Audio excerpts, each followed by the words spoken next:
So here we are with the first match of the top four. My opponent once more is Dave H. He actually finished top of the Swiss. I finished fourth in the Swiss, which I was quite glad at, to be truthful. Not an ideal matchup, I must admit, having lost the last round 2-0, but there we are, such as the breaks in top four. So same decks as the last match. Just a quick shout out as well for the website this YouTube stream's attached to. It's www.Netrunners.co.uk. Please go through and have a look. We plan to bring you lots of content, tournament analysis, as well as different bits and pieces as we go through, so please do have a look and bookmark us. Dave, obviously, first clip playing there, green level clearance, icing up HQ, looking to try and avoid the somewhat inevitable account siphon, and then installing into the remote and passing it over. I had to take a mulligan here in the first game, which I obviously cut out, but I had to sort of make do with what I had. But I was actually quite pleased to see two sure gambles, as you can see. So first click was a sure gamble. Getting my click trackers ready because I'm absolutely useless without them. And second click, dirty laundry on R&D. Seeing nothing, but that's okay. Got the money, don't mind that too much.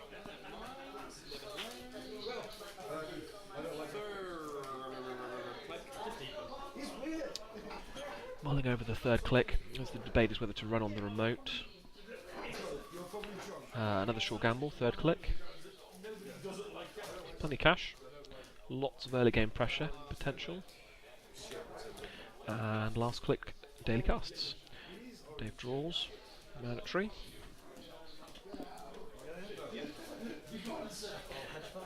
He has his hedge fund, first click. So again, both of us have a nice little stack of cash there. R&D is vulnerable, which I'm always happy to see, as are his remote servers. Probably didn't see the ice that he wanted, hence the reason why he's drawing there for second click. Looking for a little bit more ice to block out my early game aggression. And another hedge fund, so plenty of money. We'll see if that remote there is a San, it's a definite problem. Desperado, which I probably should have played in my first turn, but there we are. Beauty of hindsight. Run R&D again, seeing nothing, but gaining a credit for the privilege. Plenty of cash, and 2 clicks left. And third click will karate chop the remote and see a San, which I will trash. Don't want that train getting started. Even if it costs me an arm and a leg to stop, it's better than not stopping it. And final click, I believe, was... oh, no, here it is, draw a card. So, certainly the economy is up and running, which is nice. Always good to get rid of the San, as the first card. Icing up R&D, and installing into the remote.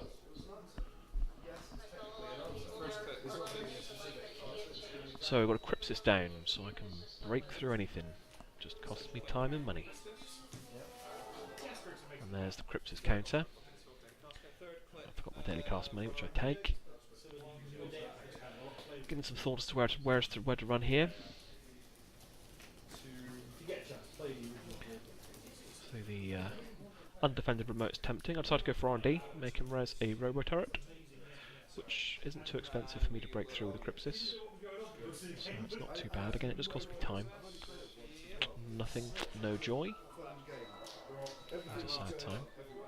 And we will last click run the remote, see another San, which we will trash once more. So mandatory draw for Dave. Second draw. Third draw. And last is going to be a beanstalk, I believe. There's no doubt his hand is flooded here. I think I made the mistake of not running against HQ, but I run against R&D and see Enigma. And again, it's just, I think potentially here, having seen him draw up so much, looking desperately for ice to install onto remote. Better play here was certainly attacking HQ. It seemed to be the theme of my tournament, really. Going hell for leather against R&D was a mistake, but there we are, so run, and it's a nice wall, which I bounce off. I'm not going to trash my Crypsis.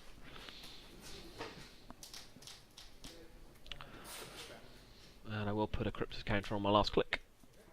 Wrong way round, but we live and learn.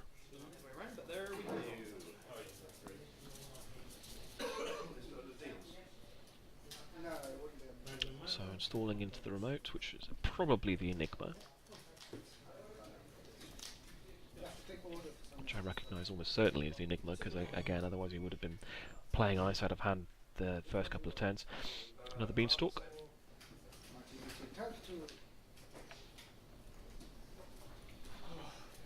And installing into the remote. Always wary of anything in remote. So we're going to account siphon to start with though, so I get some nice money back. So we'll break through and pay 2 credits and the Crypsis counter to account siphon him, take 10 and 2 tags. So 11, sorry, and 2 tags with the Desperado credit. 2 tags? At this point I'm debating and weighing up whether to keep the tags. I've got no resources down, and I think, yep, absolutely, I'm going to just go ahead and float those tags. I'm not that worried. We'll make him res whatever's there, and hell surprise, it's the Enigma, which is again cheap for me to break with the Crypsis. So Crypsis are doing very well at the moment. Exactly what you want to see. And there we have 1 point agenda. Thank you very much. Better than a poke in the eye with a sharp stick anyway. Not a bad turn. 11 credits and 1 point agenda. So installing into the remote again and taking money.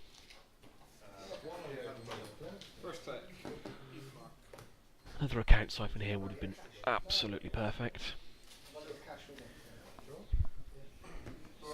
Just keep him dirt poor, stop him from resing cards that are going to cause me a problem. So I play the easy mark, first click, second click, Crypsis, third click, run the remote, I believe. So I'll break through, have a look and see what's there. It's another Sansan, which I trash. So for those of you keeping track, I've now spent 15 credits just trashing Sansans. Yep, that's expensive. But they are all out now. They are all off the board. And Dave drawing up like a madman trying to find what he needs. So it's another hedge fund. A lot of his economy gone now.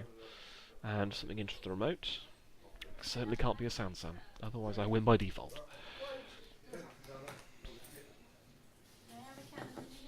So the question is, do I have a look here or do I not?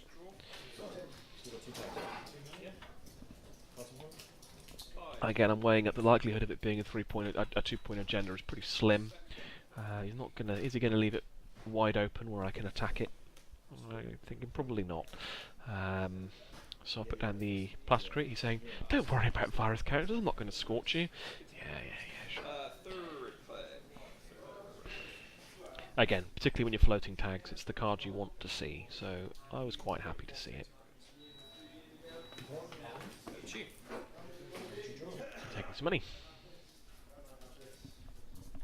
So again, he's running. I know he's running the Singleton of Scorched. It's the last thing I want to see on the board. And there's Jackson.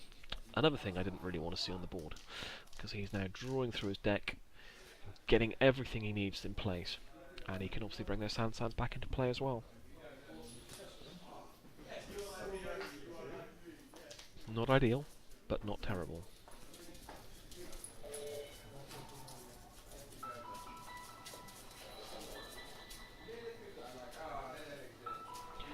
So he's drawn through. At this point, he is thinking, I want to ditch agendas out of hand, as well as putting a Sansan back in the deck, I would suspect. So we've got 2 agendas there for sure. It's a question of how many you want to hold on to. Again, I fully suspect he was utterly agenda flooded here, and it's always a difficult one. You play the Jackson Howard and you have the option to discard. It's a case of how many agendas do I actually want to hold on to, particularly when any server is vulnerable at the moment with Crypsis down on the table. The only thing stopping me really at this point now is economy. I'll say, having trashed 3 copies of Sansan, it's absolutely torn my economy to shreds. And most of my economy cards are gone, having played certainly 1 easy mark, 2 sure gambles, a dirty laundry, and a daily cast. That's a significant chunk of economy gone.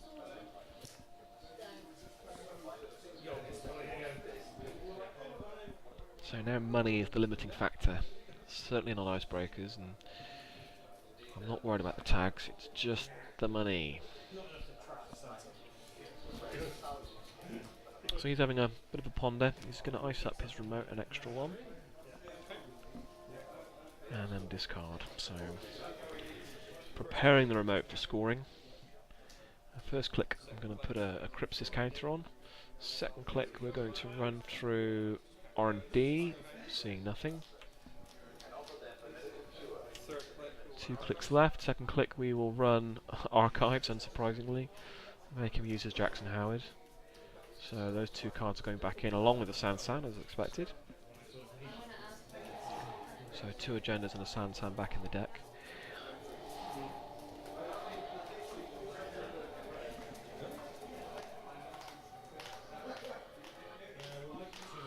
So again, I'm not unhappy with the board state at the moment. Every server's vulnerable. Jackson's now off the table. R&D should be rich with agendas, I say. There should be agendas coming out of my ears. If only that were the case. But regardless, R&D certainly is very vulnerable at the moment. Crypsis blows through it. It just costs time. It costs time, and it costs 1 credit. Not the end of the world, which I get back obviously with the Desperado anyway. So icing up the remote. And at this point, it should scream, absolutely scream to me that HQ is still loaded with agendas. Installing into that remote.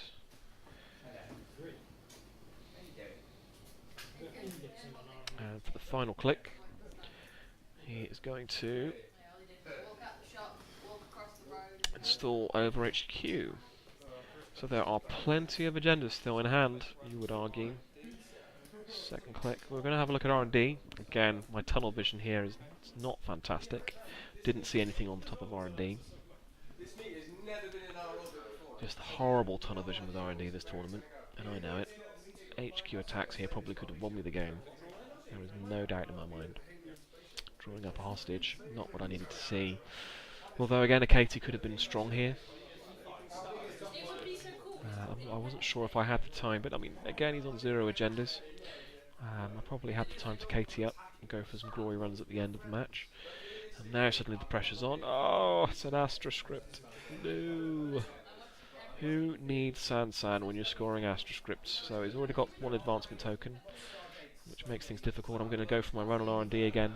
And again, the logic here is just stop him from seeing agendas on the top deck.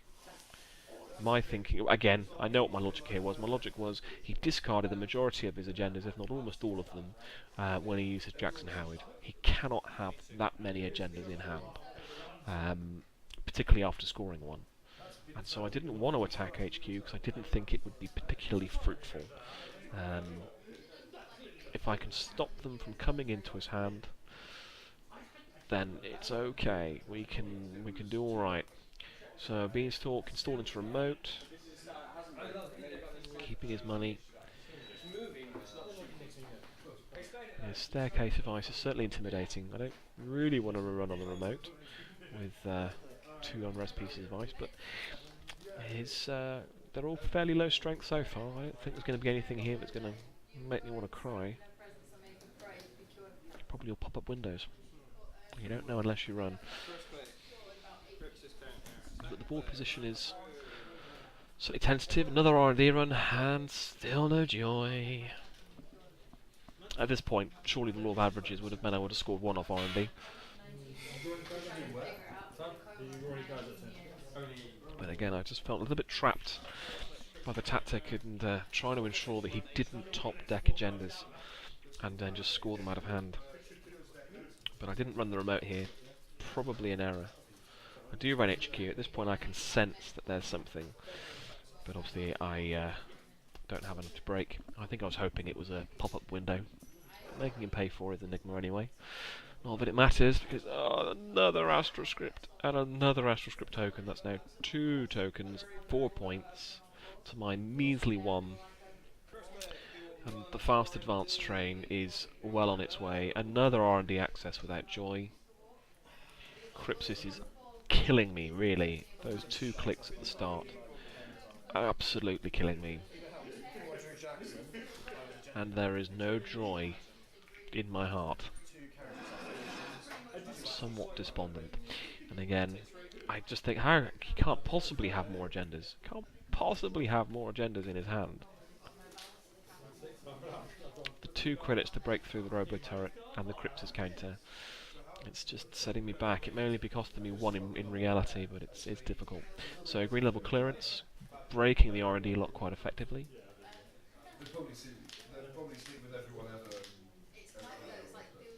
Probably pulling all the agendas and alternates.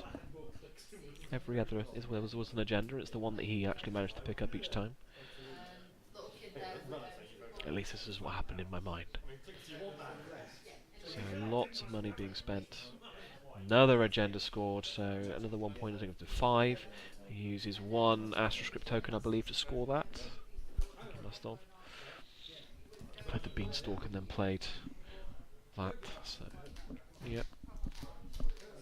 He's on match point from 0 to hero in absolutely no time at all. When I'm feeling the pressure, I know this is my last turn. This is all or nothing. So we'll run, we'll score without blooming time. I'm taking me to 3 points to 5. And we're going to run again, score, and top deck the agenda, the winning agenda. Never mind, it was a good game and we moved on to our final match. But indeed, it was close, just not close enough.